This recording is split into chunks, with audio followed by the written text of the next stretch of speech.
But his delight is in the law of the Lord, and in his law doth he meditate day and night. Let me tell you about my great God. Hey guys, Pastor Tim here. Hope you guys are ready to get your day started in God's Word. We are on 1 Samuel chapter 27.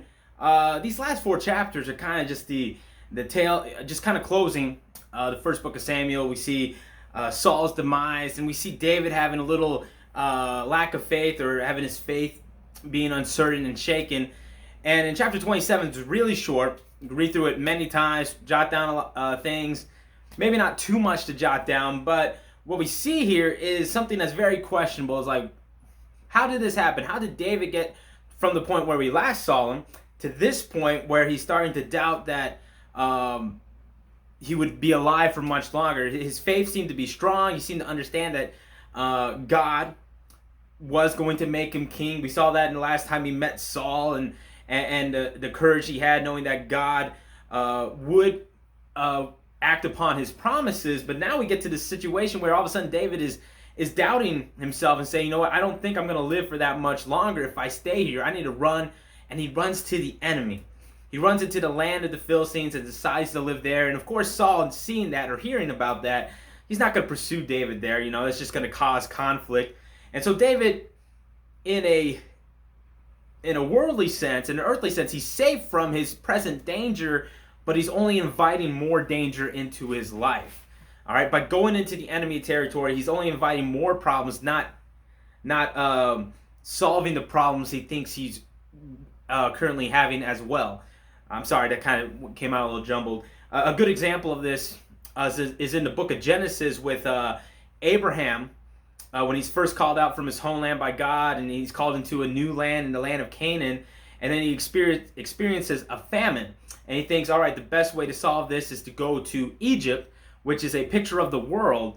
And it just kind of pictures to us that, no, the best way to solve our problems isn't to run to the world or rely on our fleshly wisdom. It is to put our faith and trust in God. And Abraham, thinking he solved his problems, only ran into more problems the further he went away from God.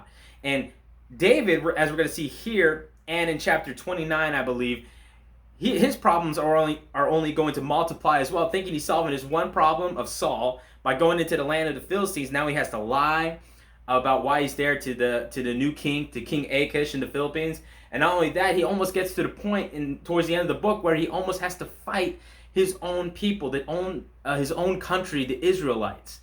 So thinking he solved one problem by running to the enemy territory only brought more problems into his life. So if you haven't got it, my main thing out of this chapter is you can't expect to solve the problems in your life by relying on your fleshly wisdom. You can't expect to solve the trials and tests that come into your life by running to the world and not running to God, because you may think you solve your problems that way, and you may in some sense do that for a brief period of time, but it's only going to bring more problems in the end. And that's what happened with David. That's what happened with Abraham and many other figures in the Bible that ran into the enemy territory thinking it would cause them solve their problems, but it only caused more. Another one just popped up in my mind was Jonah.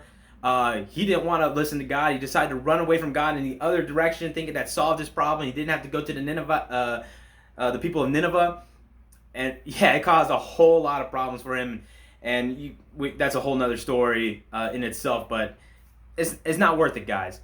Always follow God, be obedient to him, number one, but also put your faith and trust in him and his wisdom, not in the world's wisdom or in your own fleshly wisdom as well. Don't lean on your arm of flesh, lean on your trustworthy, firm, unchanging God.